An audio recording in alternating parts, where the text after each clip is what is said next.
It was another dramatic ending in Game 2 of the Stanley Cup Finals, this time in double OT.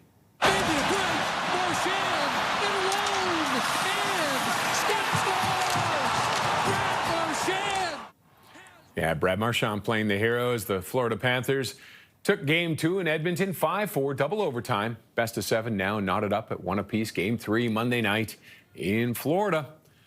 All right, let's bring in Tony Ferrari, NHL draft and prospect analyst with the Hockey News. Tony, are you live? Have you survived those last 2 games?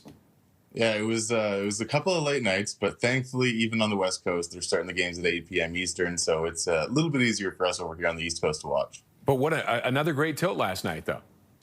Yeah, it's been a great 2 games, both going to overtime. Last night was so exciting. It's been the battle of the high-end talent of the Edmonton Oilers and the depth of the Florida Panthers. And last night, the depth of the Panthers won out. They won a game without Matthew Tkachuk, Alexander Barkov, or Aaron Ekblad getting on the score sheet. And you had 3-point nights from Connor McDavid and Evan Bouchard. You had 2 points from Leon Draisaitl. So the Edmonton Oilers put their best game forward, but it's just tough to beat a team that's as deep as the Panthers. They are, and they're just big, mean, and nasty. And then they have Marchand, who you want to hate him, but you got to love him and admire him.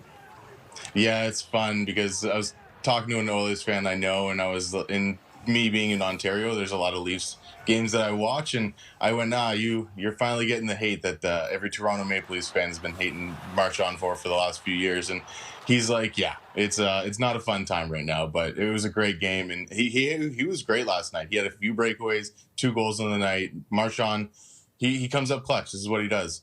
And you know what? It feels like everybody is coming up clutch on both sides. They're all playing great. Is there any differences you've noticed compared to last year? It seems like both teams are playing at the top of their game. Last year, we had Florida absolutely dominate the first 3 games, and then Edmonton come back and dominate the next 3. It really felt like almost 2 different series last year. This year, it seems like both teams are at the top of their game, and one big save or one fluky goal is the reason that these teams are getting wins. And going back to Florida now, is this the Panthers to kind of put away right now, or do you think Edmonton has a good shot heading down there? It's a tough place to play. It's a tough place to play, but I think it's going to be a pretty even series. I think this is a deep one. I don't think we see Florida sweep both games in Florida, but it's going to be tough for both teams because both teams are going to come out and they're going to be wanting to kind of at least come out of this 2-game set in Edmonton pretty even. I think everybody wants a split coming out of Florida as well. I want to see another Game 7 from this. Tony, thank you, sir. As always, we appreciate it. No problem. Happy to be here. Tony Ferrari is the NHL draft and prospect analyst with the Hockey News.